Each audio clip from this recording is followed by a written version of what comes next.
నెల్లూరు జీవిత ఖైదీ శ్రీకాంత్, అతని ప్రియురాలు అరుణ, అతని అనుచరుడు జగదీష్ వ్యవహారం మరోసారి తెరపైకొచ్చింది. పెరల్ రద్దు తర్వాత అరుణ అరెస్టు, శ్రీకాంత్ను విశాఖ సెంట్రల్ జైలుకు మార్చడం, జగదీష్ను గంజాయి కేసులో అరెస్టు చేయడంతో ఓ 2 వారాలు అంతా సైలెంట్ అయిందని అనుకునే టైంకి అంతలోనే మరో సంచలనం. ఓ ఆడియో కాల్ వీళ్ల ముగ్గురిని మరోసారి తెరపైకి తెచ్చింది.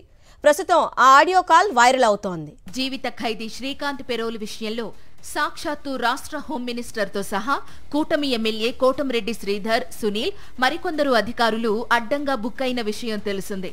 ఆ వ్యవహారం నుండి బయటపడడానికి అనేక రకాల డైవర్షన్ పాలిటిక్స్ ప్లే చేయడం చూశాం.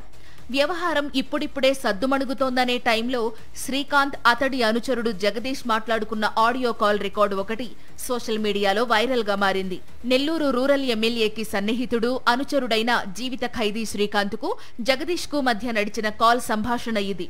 ప్రస్తుతం వైరల్ అవుతున్న ఆడియో కాల్ శ్రీకాంత్ నెల్లూరు జైల్లో ఉన్నప్పుడే జగదీష్ కాల్ చేసి మాట్లాడినట్లు తెలుస్తోంది. రే, నీ బతుక్కి చంపడం, సావడం, కొట్టుకోవడం, తిట్టుకోవడం తప్ప ఇంకే ఉండదు. మనశ్శాంతిగానే ఉండవు. నీకు అది అలవాట్లే. వాడు ఒక్కటి జరిగిందంటే ఇప్పటికీ అందరికి సగం మంది జీవితాలు నాశనం చేసి వాళ్ళకి ఫోన్ పెట్టి నాతో మాట్లాడవాల్సిన నేను జీవితం నాశనం ఆమె సంపాలంటున్నా. రాజాకే చెప్పిందినా అంటది. ఆయన ఒక పతివ్రత, నువ్వు పతివ్రత చెప్పేస్తుంది రాజాకి. అంటే ఇప్పుడు అరుణకి ఏం అనలేదంటావునా?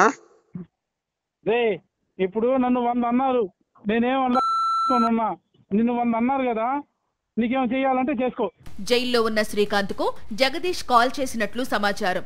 ఇందులో జగదీష్ మాట్లాడుతూ, అన్నా, అరుణక్క నన్ను చంపేయాలని చూస్తోంది, నా జోలికి రావద్దని చెప్పు అంటున్నాడు. ఫోన్ సంభాషణలో జగదీష్ పై శ్రీకాంత్ విరుచుకుపడ్డాడు. వెళ్లి అరుణను చంపేసుకోపో అంటూ అరిచాడు శ్రీకాంత్. నిన్ను అడిగేది అమ్మ జోలికి రాకుండా చేయనా కదా మేము అడిగేది, ఇంకేం అడిగానా?